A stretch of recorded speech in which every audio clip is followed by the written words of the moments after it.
வைத்து துவையில அரைத்து ஏன் இப்படிக்கு கடியாமல் இருக்கிறாய்? நான் உனக்கு என்ன துரோகம் செய்தேன்? நான் உனக்கு என்ன துரோகம் செய்தேன்? ஏன் காத்தவராயா பாட்டை நிறுத்தி விட்டாய்?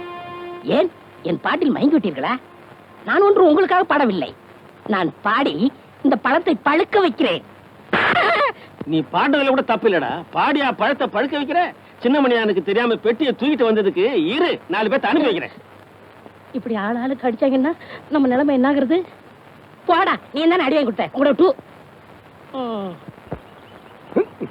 பக்கத்து ஊருக்கு பாட்டு சொல்லி கொடுக்க போறீங்க. போனமா வந்தமான்னு வரணும். அந்த 6 மணி பெட்டியை வச்சிருக்கானே லோகநாதன், அவன்கிட்ட மட்டும் நீங்க பேசக்கூடாது. ஏண்டா? பின்ன என்ன, நேத்து அவங்க ஊருக்கு நான் போறேன், உங்க குருநாதருக்கு என்னை விட 6 மணி பெட்டி வாசி தெரியுமான்னு கேட்டா. அப்படியா கேட்டா? அங்கேயே அவன் கையை முறிக்க வேண்டியதானே? நீங்க இப்படி சொல்லுவீங்கன்னு தெரிஞ்சதான் அவன் 2 விரலைய கடிச்சு எடுத்துட்டு வந்த. இன்னைக்கு ஓடிட்டீங்களா? நாளைக்கு அவன் கண்ணாமூலி தோண்டிட்டு வந்துடுறேன். இது உங்க மேல சத்தியம் சத்தியம் சத்தியம். மனுஷன் வரல. ஐய